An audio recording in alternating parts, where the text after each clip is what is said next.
Assalamualaikum warahmatullahi wabarakatuh.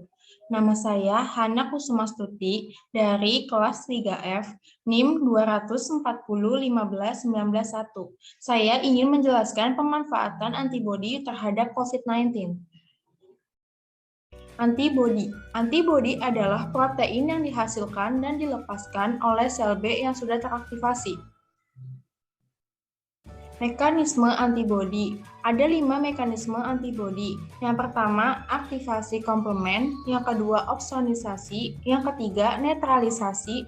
Yang keempat, ADCC. Yang kelima, blokade sekresi.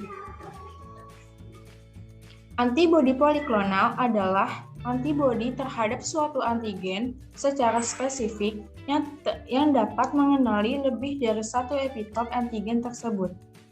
Produksi antibodi poliklonal yaitu usaha untuk menghasilkan antibodi dari respon antigen atau lebih dari satu epitop secara keseluruhan dengan menggunakan hewan uji atau jenis hewan uji bervariasi. Produksi dalam skala besar dapat diperoleh dari pengambilan serum darah secara periodik. Organisme yang dapat digunakan untuk produksi antibodi poliklonal adalah kelinci, ayam, mencit, unta, domba, dan kambing. Cara produksi antibodi poliklonal yang pertama, menyuntik antigen ke kelinci. Yang kedua, antigen mengaktifkan sel B.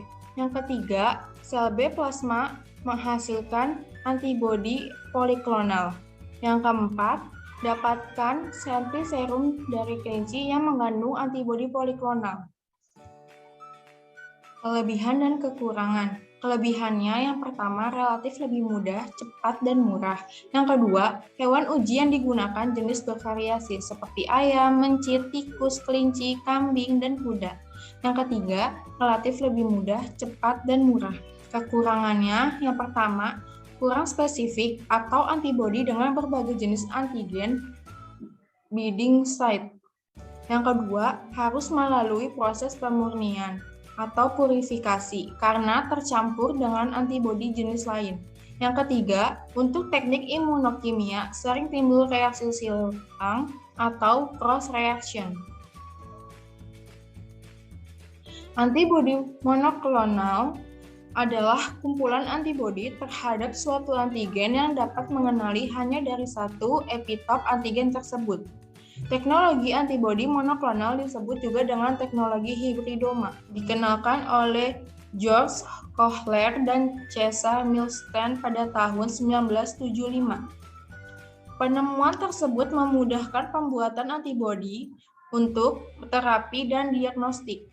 Produksi antibodi monoklonal adalah usaha untuk menghasilkan antibodi dari respon antigen yang spesifik untuk satu epitop saja yang dilakukan secara in vitro menggunakan sel immortal atau mesomal cell.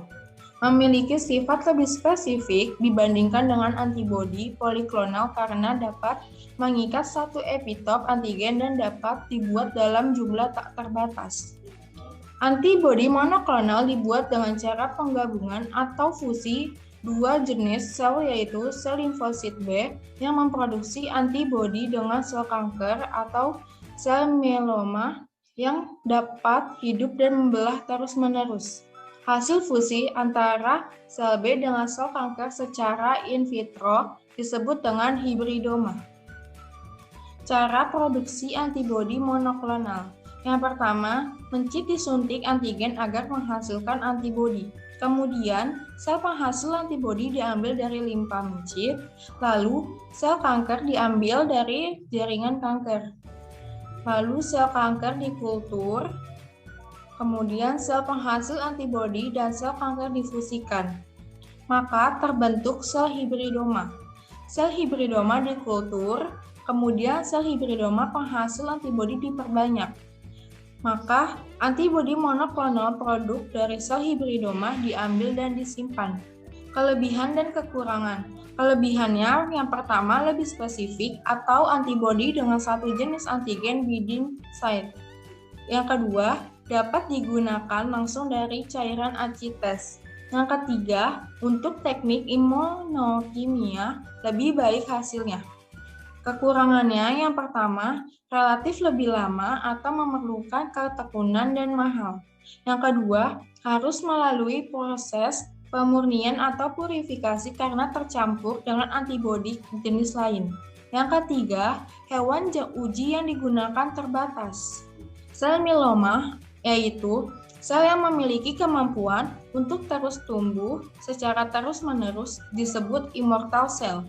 Tidak memiliki enzim HGPRT yang berperan dalam replikasi DNA. Waktu paruh sel untuk hidup lebih lama. Sel limfa yaitu sel limfosit B yang akan digunakan sebagai sumber penghasil antibodi dan berasal dari organ limfa. Memiliki enzim HGPRT, waktu paruh sel untuk hidup pendek. Medium HAT atau hypoxide aminopterin timidin. Medium seleksi yang akan membunuh sel mieloma maupun sel limfa yang gagal bergabung. Aminopterin dapat mengeliminasi de novo purin sintesis pada sel mieloma. Hibridoma sel yang tumbuh sebagai hasil dari penggabungan sel mieloma dengan sel limfa. Sel mieloma membawa sifat hidup yang lama dan sel limfa memiliki enzim HGPRT. Antibodi monoklonal banyak digunakan untuk pengobatan dan diagnosis. Pada gambar A, itu menggunakan produksi antibodi dengan metode plasma konvalesen. Yang B, produksi antibodi dengan metode hibridoma. Yang C, produksi antibodi manusiawi dari sel monokler darah perifer. Antibodi rekayasa adalah antibodi yang dibuat dengan memanfaatkan teknologi rekayasa genetika atau cloning. Antibodi monoklonal untuk terapi kanker. Penggunaan antibodi monoklonal untuk terapi kanker dibagi dalam dua tipe, yaitu 1. Antibodi monoklonal murni yaitu tanpa dikombinasikan dengan senyawa lain. Trastuzumab yaitu menyerang protein HER2 merupakan protein yang terdapat dalam jumlah besar pada sel kanker payudara. Yang kedua, antibodi monoklonal yang dikombinasikan dengan beberapa senyawa conjugate monoclonal antibodies antara lain kemoterapi, toksin, dan senyawa radioaktif, yaitu obat ini berperan dengan sebagai wahana yang akan menghantarkan substansi-substansi obat, racun, dan materi radioaktif langsung menuju ke target yakni sel kanker. AB monoklonal yang dikombinasikan dengan senyawa radioaktif yaitu radioimunoterapi atau RIT. AB monoklonal yang dikombinasikan dengan racun yaitu imunotoksin. Nimotuzumab yaitu AB ini bekerja dengan cara memblok ikatan antara reseptor EGF atau epidermal growth factor dengan EGF, lalu EGF dikeluarkan oleh sel sehat dengan kadar rendah, sedangkan pada sel kanker mensekresi EGF dengan kadar tinggi. Antibodi untuk deteksi kehamilan dan deteksi antigen COVID-19 atau rapid test. Sekian penjelasan dari saya, mohon maaf jika ada kesalahan dan kekurangan. Wassalamualaikum warahmatullahi wabarakatuh.